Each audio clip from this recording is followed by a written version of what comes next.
buat skincarean. Aku mau skincarean sekalian juga mau nunjukin apa-apa aja yang aku pakai. Jadi kalau kebetulan kalian punya permasalahan kulit seperti aku dan kalian belum punya solusinya, mungkin kalian bisa coba produk skincare yang aku pakai. Jadi untuk facial washnya atau facial cleansernya aku pakai Hemis. Nah, aku udah pakai ini cukup lama karena ini dia pH-nya itu balance ya. Terus nggak ada kandungan yang berbahaya atau kandungan yang aneh-aneh lah gitu ya. Ini juga aman untuk kulit sensitif, kulit normal, pokoknya untuk semua jenis kulit. Tapi seminggu sekali aku selalu cuci muka pakai cleansing polish dari The Body Shop yang vitamin C. Aku lebih sering pakai ini sih untuk daily. Sebelum kita masuk ke tahap skincarean, untuk toner pasti kalian udah pada tahu ya kalau kalian selalu ikutin video vlog aku.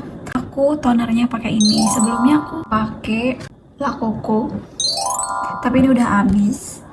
Belum aku buang botolnya. Serumnya dan juga moisturizernya aku pakai La Roche-Posay. Dulu aku punya kulit yang sangat-sangat kering.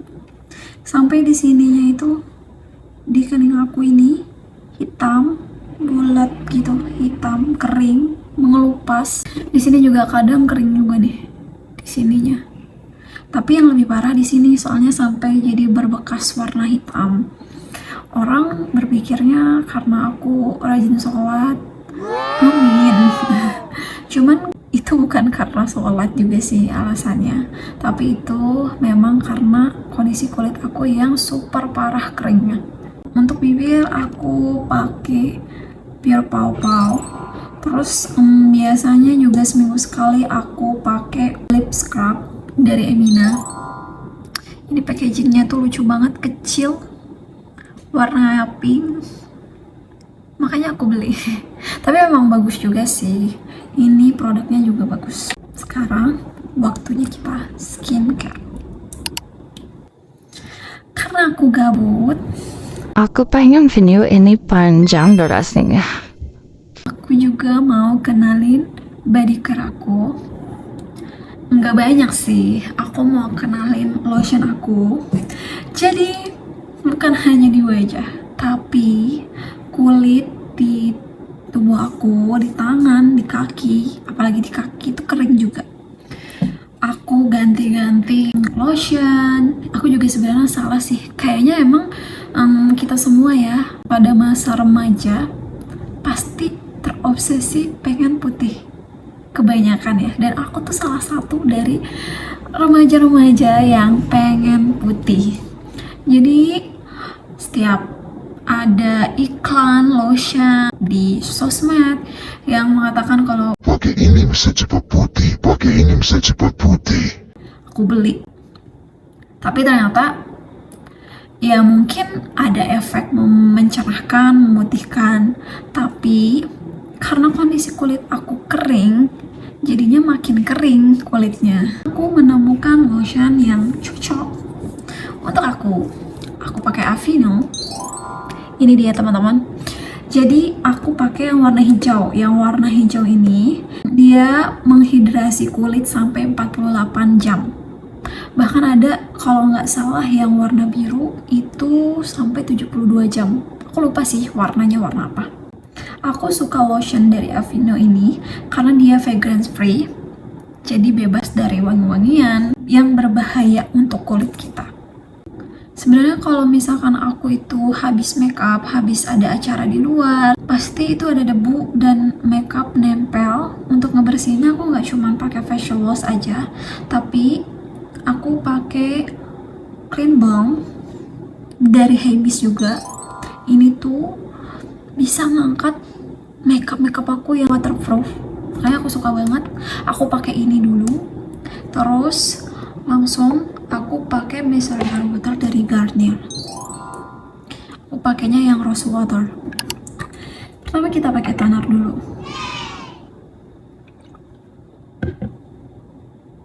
Kalian pakai caranya gimana sih? Kalian langsung pakai tangan atau kalian pakainya itu pakai kapas? Soalnya kan tiap orang beda-beda ya. Kalau aku tuh termasuk orang-orang yang langsung ke tangan, nggak pakai kapas. Karena kayak sayang aja kita nempel di kapas nih, langsung aja di kapas pakai tangan gitu. Kalau bisa sih gitu, langsung ke wajahnya. Coba kan ini cair banget ya, tonernya cair banget ya. Air, karena air. Aku tuh sebenarnya pengen sambil cerita-cerita, tapi aku bingung mau cerita apa. By the way, kalian pernah nggak gitu jadi korban pembulian atau perundungan, atau bahkan kalian pelaku? Sebenarnya itu adalah suatu tindakan yang negatif dan perlu dihindari atau dihilangkan. Aku mau sharing pengalaman aku dulu gitu. Kapan-kapan aja aku merasa dibully. Jadi aku sudah pernah dibully dari zaman TK. Waktu TK juga aku terkenal sebagai anak yang pendiam. Aku pernah ada suka sama seseorang. Pada saat itu aku merasa dia ganteng sih, tapi kayaknya memang lucu anaknya. Maksudnya tuh ya patut untuk disukai gitu, tapi dia anaknya memang nakal dan pemberani. Gak tahu kenapa aku suka sama dia. Aku pendiam, tapi orang-orang tahu kalau aku tuh suka sama anak kecil itu. Sampai guru-guru tuh tahu gitu kalau aku tuh suka. Mungkin karena dulu aku suka ngintilin dia kali ya, entah gimana gitu. Seorang anak pendiam tapi ngintilin laki-laki, atau memang kelihatan dari gerak-gerik kalau aku suka sama dia gitu. Tapi dia itu sama sekali gak suka sama aku.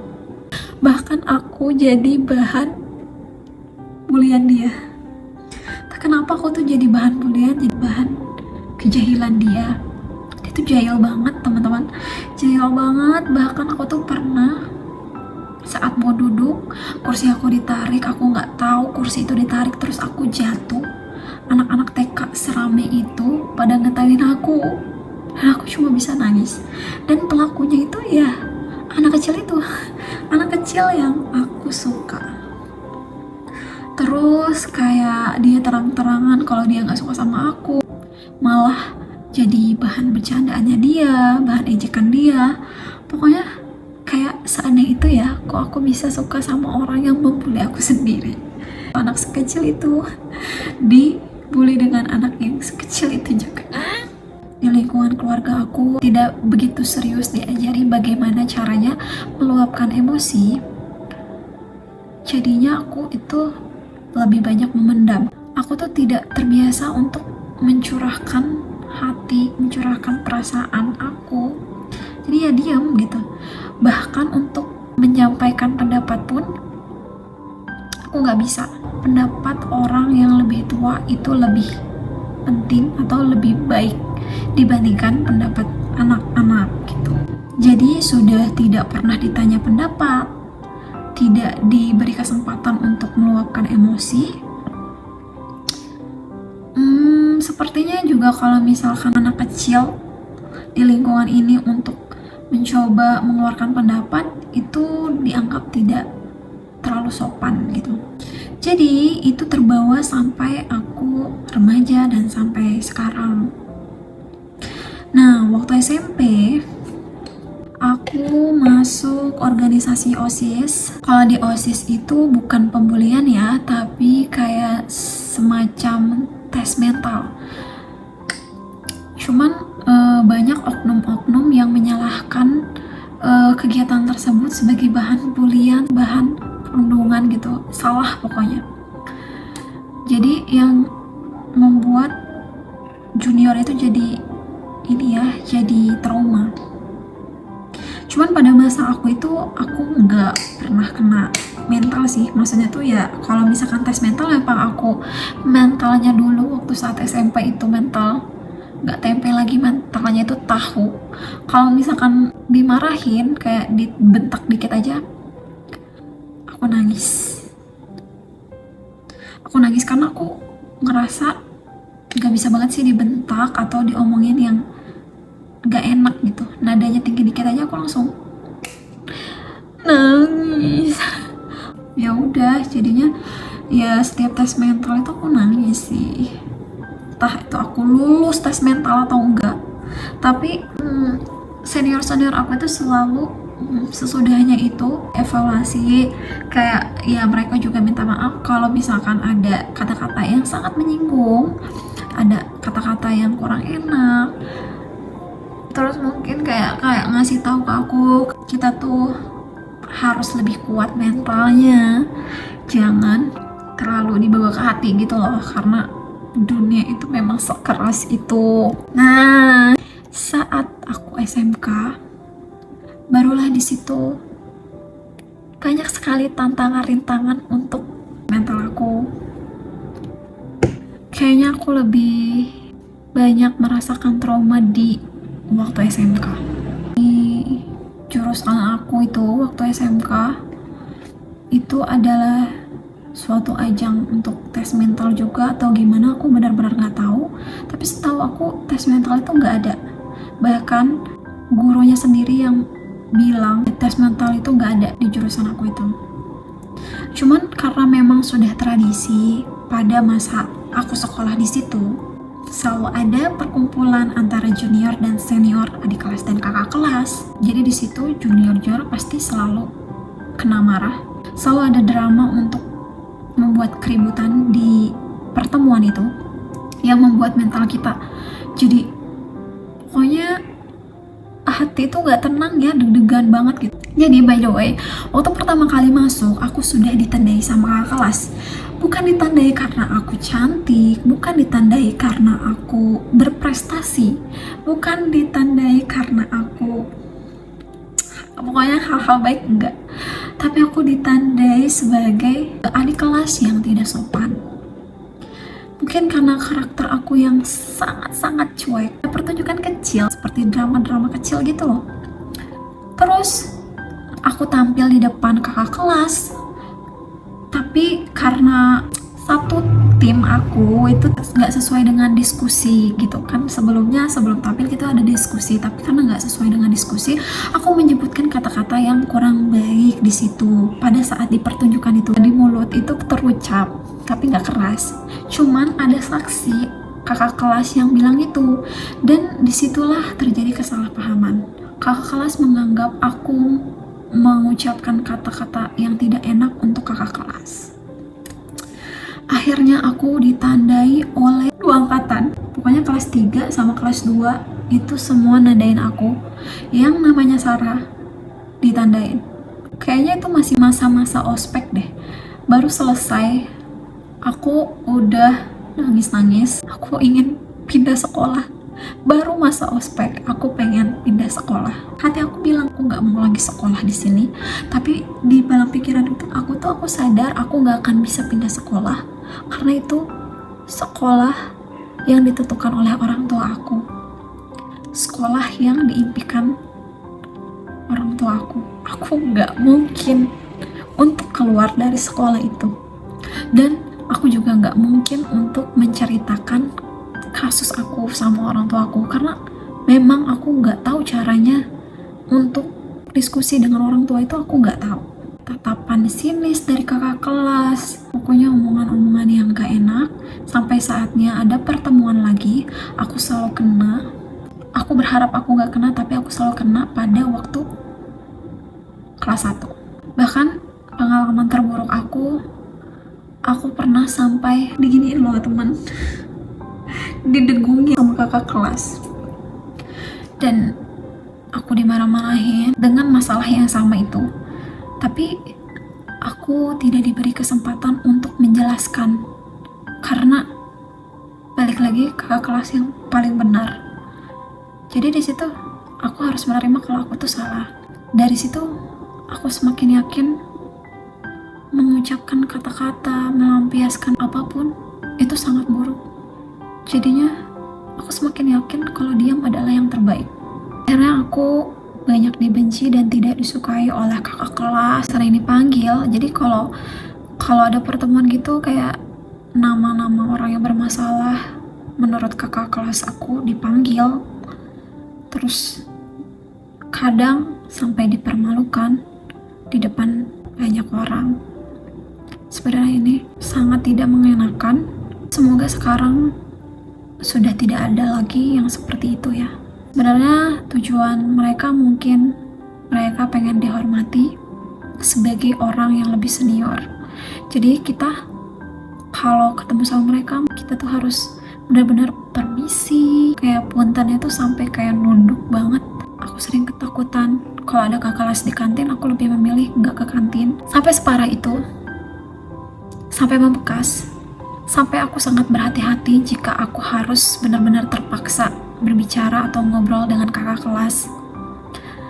Sampai memang aku tidak pernah dekat sama kakak kelas, dan itu sangat-sangat menjadi pengalaman terburuk aku di kehidupan aku. Mau sedikit cerita lagi, walaupun aku udah lulus, aku juga masih terkena bulian dengan kakak kelasku waktu di SMK dulu. Padahal udah lulus nih, tapi aku masih dibully. Jadi ada suatu permasalahan antara aku dengan kakak kelas, sampai aku diserang di sosial media. Aku diserang dengan komenan-komenan negatif. Pada momen itu aku diserang, bahkan sampai kata-katanya tuh benar-benar menyakiti ya, benar-benar sangat menyakiti perasaan aku. Sampai kayak teman-teman aku, ada juga kakak-kakak senior aku yang peduli, entah itu peduli atau enggak gitu, kayak nanyain ke aku, kamu ada masalah apa sama dia? Banyak yang nanya, yang komen gitu, kenapa gitu, banyak yang DM aku, ada masalah apa sama orang ini, gini. Jadi aku merasa dipermalukan, benar-benar dipermalukan karena aku diserang di postingan aku dengan komentar jahat. Terus orang-orang ngelihat itu semua, orang-orang yang gak tahu masalahnya jadi tahu kalau aku tuh punya masalah sama orang gitu. Aku sangat-sangat trauma. Itu juga yang menjadikan keputusan aku menjadi sangat bulat untuk merantau ke Pekanbaru, menjaga jarak dengan orang-orang yang toksik. Akhirnya aku menjalani hidup di Pekanbaru deh. Kalau bisa kita harus menghindari pembulian, perundungan, atau apapun itu, bahkan sampai kalau kayak tindak kekerasan itu sama sekali nggak bagus ya teman-teman. Itu bener-bener membuat korbannya itu sangat trauma, sangat berbekas, karena aku takut dibilang tidak sopan lagi, aku takut salah tindakan lagi, jadi aku mau bertindak aja serba salah. Apapun alasannya, pembulian itu sangatlah tidak baik. Kayaknya aku kelamaan curhat. Iya, skincare-nya udah selesai. Teman-teman, segitu aja ya. Kasih udah temenin aku skincarean, udah dengerin aku curhat. Jangan bosan-bosan buat tonton video aku terus ya. Jangan lupa subscribe, like, dan komen ya. Dadah.